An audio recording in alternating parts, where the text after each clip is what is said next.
tonight we are focusing on the jog sign. Well, at least I call it the jog sign, kind of a jog in the road.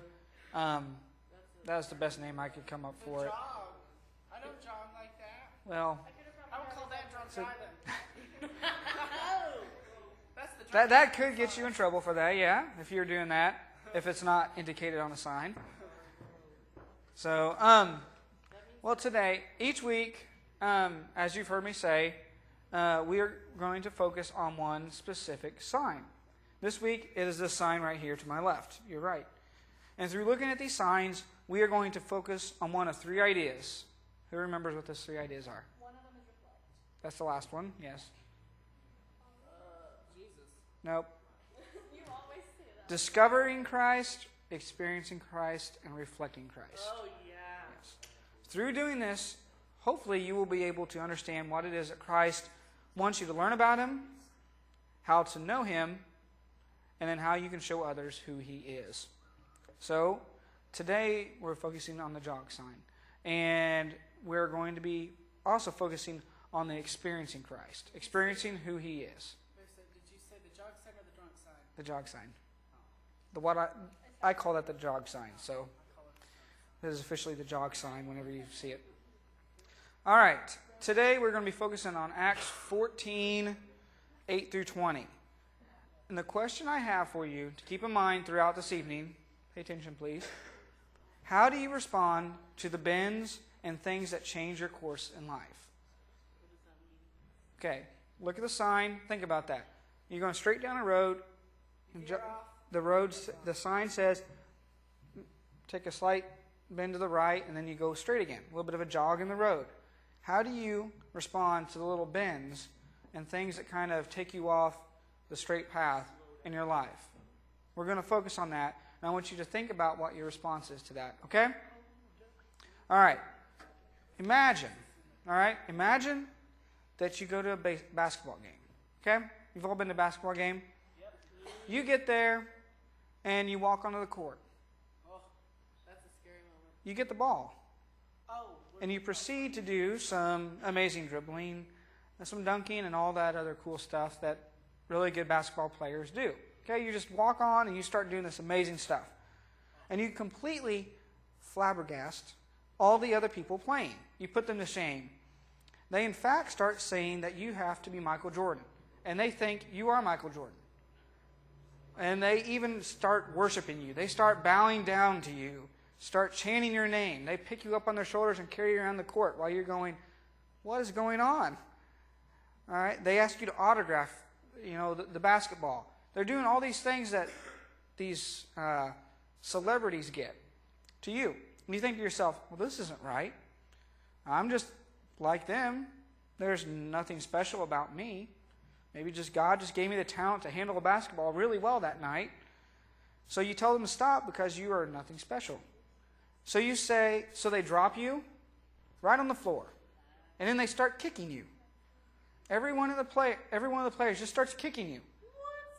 The coaches come out and start kicking you. The refs start coming out. Everyone in the stands comes down and they just start pummeling you. Jealous. And you feel like you're going to die. All right. Paul is going to encounter some things here today in our story that might cause some people to stumble. And when I mean stumble, maybe lose their faith to some degree.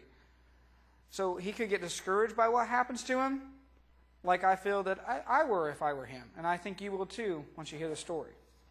Paul was doing what God called him to do. He was preaching and healing in God's name, and these people saw something completely different. They saw that what they thought were Greek gods in the flesh. And so what do you do when you're doing exactly what you're supposed to do, and the people around you don't realize what it is you're doing? Or they take it the wrong way. Have you ever tried to tell someone about God and they took it the wrong way? Have you? No. No? Maybe you should try telling them about God. I don't know.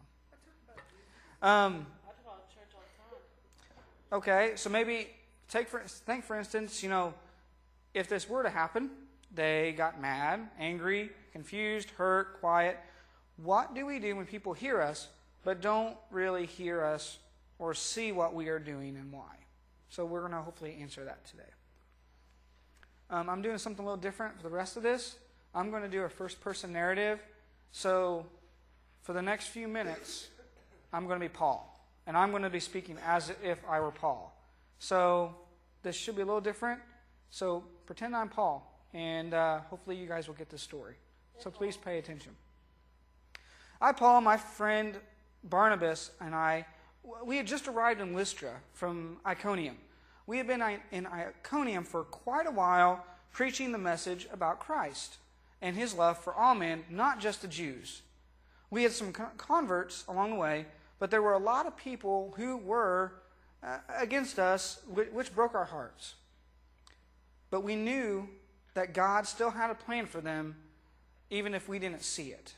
So hopefully the new disciples that we did make there will be able to win over their fellow countrymen in our absence. So, the Lord will work over time, and hopefully they will be saved. Once we arrived in Lystra, though, we found a man who was crippled. He was lying next to the town well near the center of a town, and he looked like he had been there for quite a long time by the amount of dirt on his clothes and skin. And really, this was a normal occurrence, though, since people like this typically didn't have anyone to care for them. We found out that he had actually been like this his entire life. He had never walked a single day. So we began to speak with him and to share the message about Christ and to show him love, just what God calls us to do. It was then, after speaking for a while, that I looked into his eyes.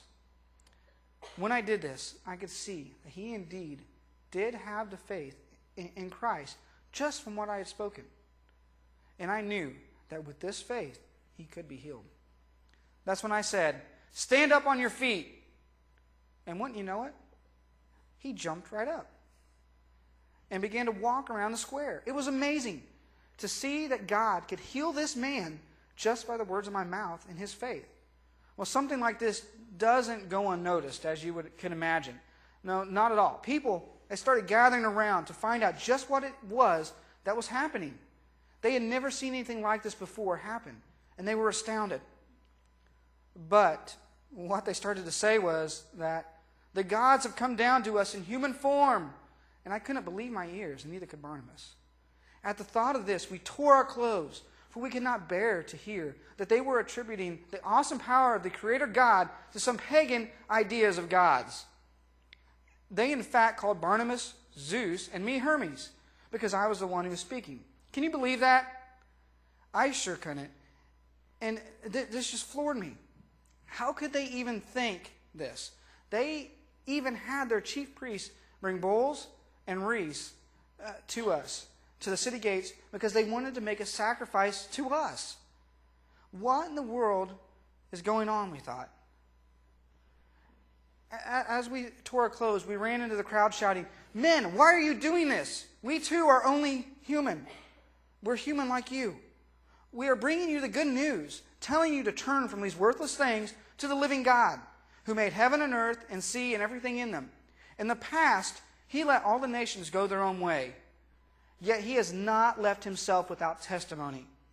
He has shown kindness by giving you rain from heaven and crops in their seasons. He provides you with plenty of food and fills your heart with joy." Even after saying this, we could still not get the crowd to see that they couldn't sacrifice to us. They would not listen. Well, as this continued, we noticed that some Jews had come to the scene. They were from Antioch and Iconium, one of the cities we had just come from. The same men, in fact, who had stirred up the crowds against us before. Can you imagine that? They followed us just to make trouble. Well, once they arrived on the scene, that's just when things went bad from to worse. They started conversing with those in the crowd, saying things about us that were obviously not true, but it seems people can be swayed fairly easily these days. They got the crowd to start chanting, "Stone them! Stone them!" And that's when they grabbed hold of us and started dragging us to the outlying area of the city. They then proceeded to throw rocks at us, each person finding a rock that they felt would do the job, and then hurling at us Can you imagine the pain that we felt? It was horrible. We realized the best thing for us to do was just to play dead. After a while, the stones got less and less. And all the while, we just laid there, laboring to breathe, for the pain was excruciating. I had never felt anything like this. And what was worse was the fact that they had not heard a single word we had spoken to them about the love of God. They had ignored the message, and that hurt worse than the physical pain. I don't know how long it had been that we laid there, but after a while there was a group of believers. Those who did know who Christ was, but they stayed away for fear of their own lives from this crowd. They gathered around us and helped us to our feet. We were very grateful to them for their help.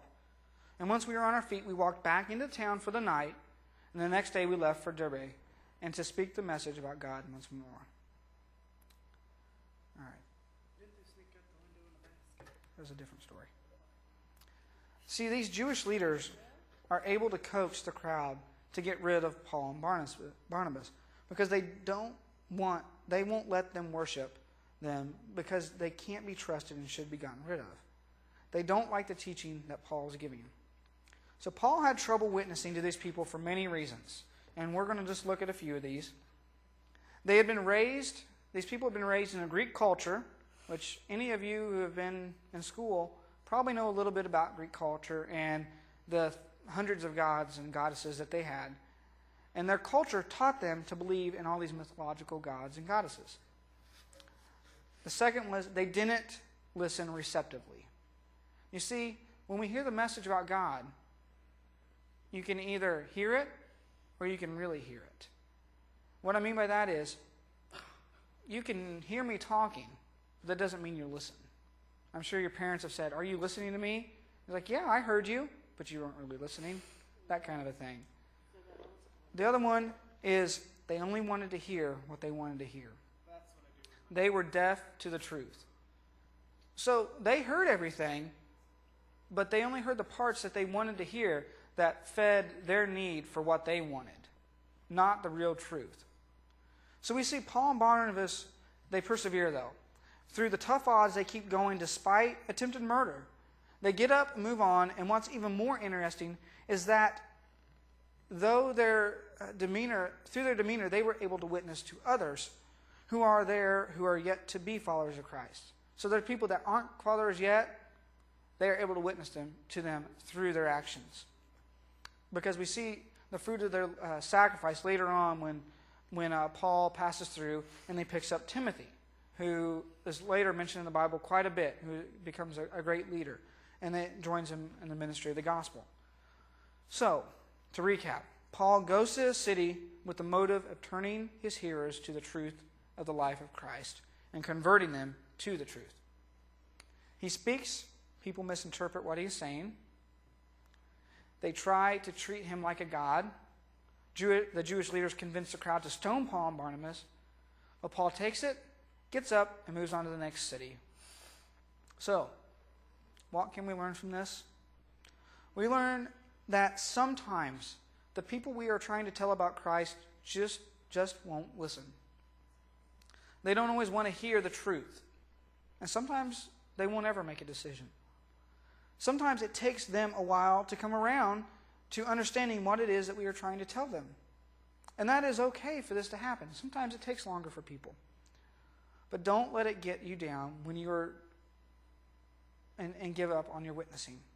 Paul didn't, and he was able to come back later, and some were then ready to receive the message with open minds and hearts.